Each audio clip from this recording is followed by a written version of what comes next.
What's good, everybody? Welcome into a very special episode of Behind the Turnbuckle. And you know, here at BT2 Studios, we pride ourselves on finding unique content, unique people, because we want you to have it all. In the world of pro wrestling, you think about Wrestlemania, you think about SummerSlam, you think about the Royal Rumble, but you don't think about the last match. And I'm not talking about John Cena's last match, I'm talking about the last match, the musical. That's right. I want to welcome in for the very first time ever here inside BTT Studios, my man Jeremiah James, the brains, the brawn behind the last match. Welcome to the studio, sir. How are you? Coach, man, I'm so good, man. I'm just so grateful to be here and talking to you, my friend. This is awesome, man. Great to be at BTT Studios. Let's go. Now, we got a lot to talk about. For people who don't know, because you and I met several months ago, and I believe that people come together for a reason. Obviously, my history in the WWE, but how did you start the last match, and where are you guys at right now as far as the musical and where you want to be at? Absolutely. We started the last match, I want to say right before COVID hit. And then we wrote the actual show all the way through COVID.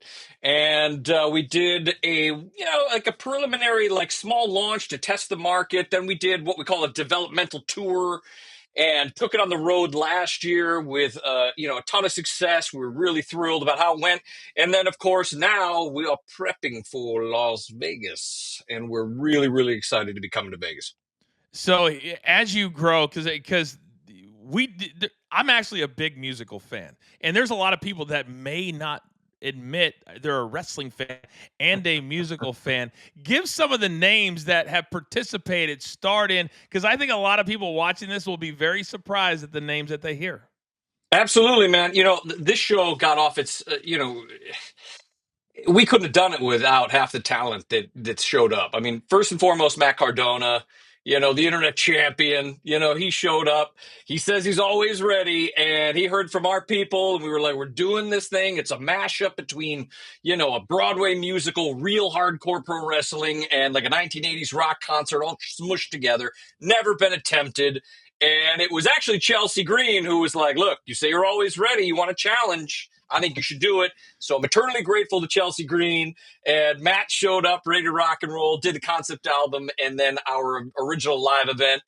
And then after that, we have Bull James attached to it. We had Mickey James came in to play the mother on our tour. Simon Miller, who is, YouTube star, does ups and downs for What Culture. And then the list just goes on. And we're just, dude, I got to tell you, man, I feel like a kid in a candy store. You're talking to a hardcore wrestling mark his whole life. And I'm on the phone talking to guys who are heroes of mine and women.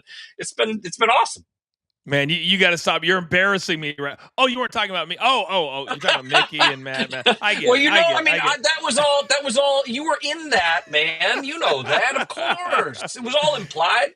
I do have dreams someday, because I have a feeling, and for people who don't know how this stuff works, you start off like what Jeremiah said, and you grow it, and then the next stop is Vegas. Eventually, you said this to me, because of the popularity of wrestling around the world, you could see this thing having different, kind of like what the Phantom of the Opera used to be, where you have different productions, and whatever country you're in, you could have a star from that country. Like, say, you go to India, you have an Indian star. You go to Germany, yep. Yeah. So this thing has the potential, because of the popularity, if you get the right people behind it, to be absolutely huge. Yeah, man. Yeah, I tell you, I like to tell people all the time, we get all the upsides of the wrestling world, none of the downsides, and we get all the upsides of like a Broadway show without any of the downsides. And what I mean by that is, there's only one Rock, right? And the Rock gets hurt, Rock's out, right? Mm-hmm. So with us, we could have 10 Rocks all over the world with all their own action figures. So say we're going to the Philippines and a Filipino pop star wants to play Ben Vengeance, which is our main star. He gets his own action figure. He's playing Ben Vengeance there. We can also have a Ben Vengeance in London and a Ben Vengeance in New York City. You can have them all over the place. So we don't have to worry about losing our star in the way that you might worry about something like that in the wrestling business, right? And then the theater business, we get all the upside of what the theater business allows, because our show is a one narrative show. It tells one story going through.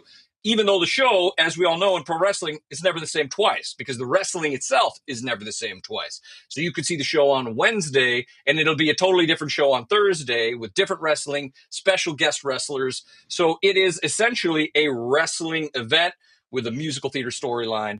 And then obviously, we've got, the rock and roll aspect of it all. Who doesn't love to go see a great rock show? So all of a sudden, I've got 3 questions in one. Right now, there's somebody watching going, wait a second. Does he say they're actually wrestling in front of the audience? Did he say it's rock and roll? So to be clear, you have a full-size wrestling ring on the stage, and you have brand new music that you guys composed for this musical, correct? Correct. 100% correct, Coach. Yeah. Wow. Yeah, well, technically, the wrestling ring is in my garage at the moment, much to the chagrin of my wife. I'm sure she's ecstatic about that. She Get loves out. it. She loves Get it. Now out. we're listen. I'm really appreciative because the guys at High Spots hooked us up, got us a great ring, took great care of us. They've always been big supporters of what we're trying to do. But you are 100% right.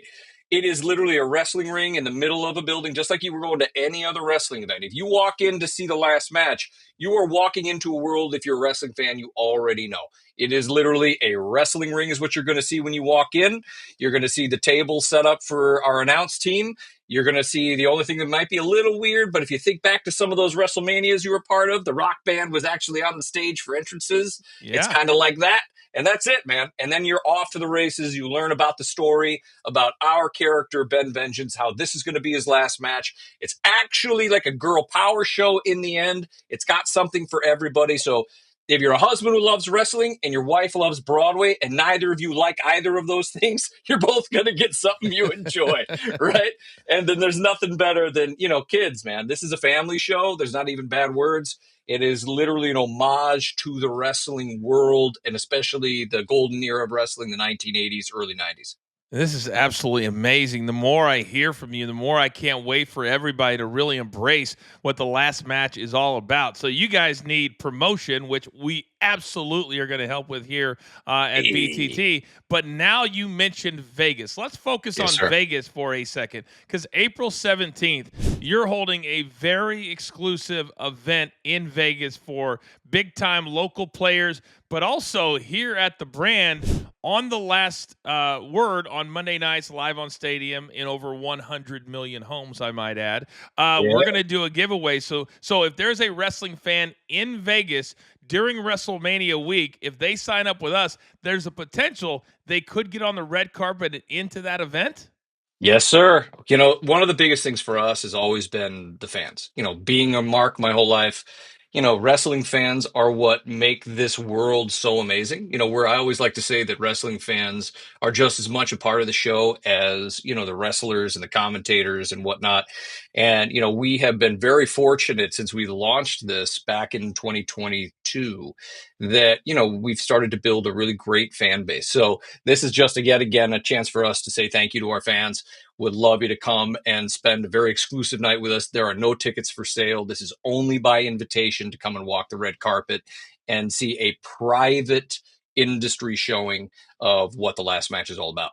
And what all of you at home can do, because this is going to need kind of a groundswell. This is about pushing this show forward, pushing it forward so then we can get it in Vegas and it can become a staple. So when you come to Vegas for a wrestling show, an MMA show, just for a vacation, you make this a part of what you're doing for the 3 or 4 days. That's the ultimate goal for all of this. So what's been the biggest surprise that you've encountered during the last 3 years trying to get this thing really to where you want it to be?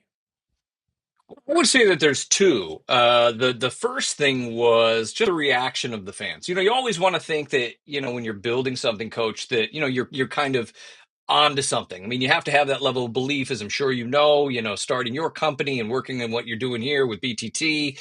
You have a belief that you're going to build something that people are excited about, really. And we were floored because we didn't spend any money at all in our original launch in Jersey City.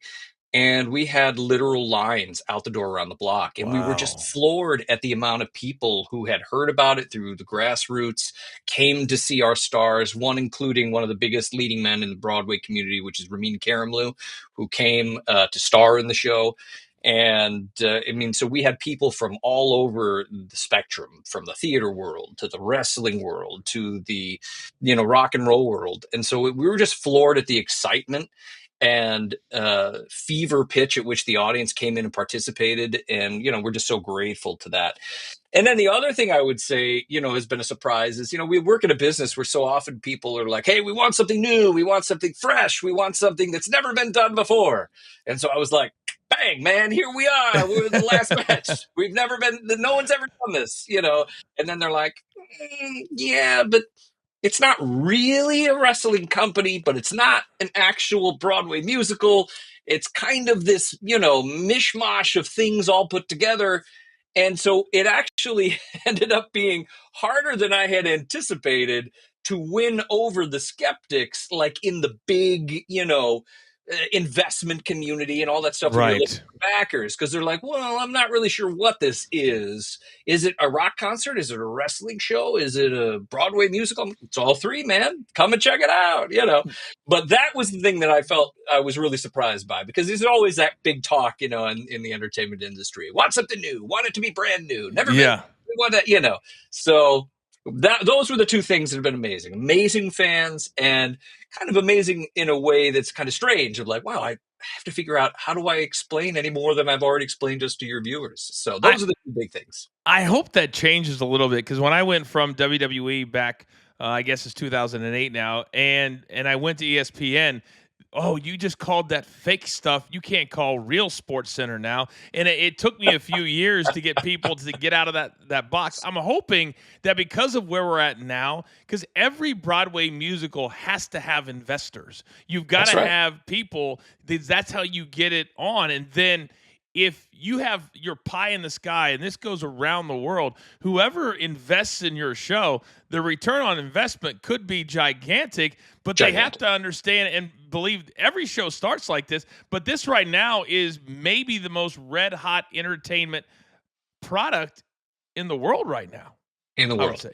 Right? Yeah, no, you're 100% right. I mean, look at it's almost starting like a new era in the world of pro wrestling, with that, with Netflix buying, Monday Night Raw. It instantly goes global, right? It's the number 2 watch sport in India behind cricket, right? And then on top of that, you've got the diehard fans that have been there all their lives, right? Because we as wrestling marks have deep wells of nostalgia. We follow the product and these characters. I always like to equate it, Coach, of like, your grandma who used to watch like Days of Our Lives from like 1950 to like and she'd be like, I remember when Victor had one eye and then he was a bad guy. Then he came on a desert island. And, we know all these characters all the way to the end. We are a fever pitch fan base that is always excited about something new based around our world, as long as you're not making fun of us. And that's the key. And that is why this show is an homage. And when you think about the fact that we're just putting on a show that we want to make people happy, we want people to walk out saying they had a great time. And the fact of the matter is, it takes a village. And we've been very lucky to have some original investors who believed in us, got us to where we are today. Without them, we would not be where we are. And so we're very, very grateful to each and every one of those investors. But it still takes more. It takes a village to get a show like this going. But the potential upside is massive, because you could have a production here, a production there, a production, all over the world. You could have 10 or 12 productions running all the time. And, Hamilton was the first to make it to $1 billion in the trajectory and time frame they did it in. And we think we can go faster. Yeah. Right now, that's where so anybody watching this, two things. If you're a fan, then write this down and be a part of it. Support it on social media. Follow all their socials. If you are any type of a company, an investor, or whatever, and you want something that nobody else is thinking about, contact my man, or hell, contact me, and I'll get a hold of Jeremiah, because this is how the best stories evolve. This is how the best stories happen. That in 10 years ago, remember back in March of 2025 when we talked about X, Y, and Z, and every By the way, I'm going to see Hamilton next month. Every So show good, dude. It's so has good. its start, and I think it's super exciting. We're going to have you on The Last Word coming up in April because I want our live audience to really see what you're talking about all over Amazon, all over DirecTV, because I really think with the right promotion, we can get where you and your incredible team want to be, and we're just a very small part of it. So thank you. We're going to have a couple more of your people on in the next few weeks, but we'll also see you coming up in April on The Last Word. All right, man? Sounds like a plan. Thanks for having me, Coach. Great to see you, brother. That's my guy, Jeremiah James from The Last Match. Follow him on social media, and you'll see him all over BTT.